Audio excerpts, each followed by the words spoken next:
Kryetari i Bashkimit Demokratik për Integrim Ali Ahmeti dhe Bashkëpartia Kujtim Musa Xhaferi kërkojnë rreth 90.000 euro nga i shefi kundër zbulimit Slobodan Bogojevski. Ai akuzohet për shpifje dhe fyrje lidhur me dëshminë e paraqitur në gjykatën e New Yorkut për rastin Magyar Telekom.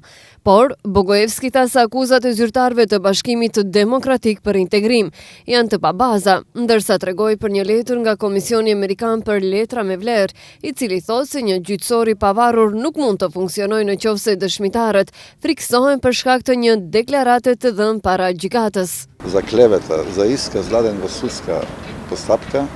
Sipas neni 368 të kodit penal, ndikimi ndaj dëshmitarëve në procedurë gjyqësore është i dënueshëm.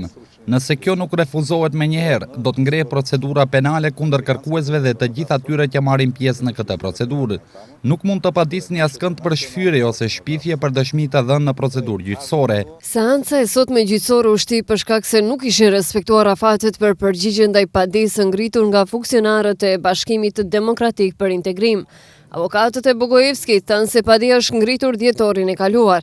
Slobodan Bogojevski, para gjykatës së qarkut në New York, deklaroi se Ali Ahmeti, Musa Xhaferi dhe Vlado Buçkovski, i cili atëherë ishte kryeministër nga drejtorët atëhershëm në Magyar të Telekomit, kanë marrë rishfet prej 2.5 milion euro për të siguruar garancisë në tregun e Maqedonisë, nuk do të hyjë operator tjetër i telekomunikacionit.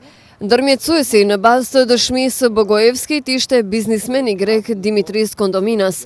Vitin e kaluar, hetime për dëshminë e i shefit të kundër zbulimit, ngriti edhe prokuroria për krim të organizuar, por nuk e përfundoi procedurën.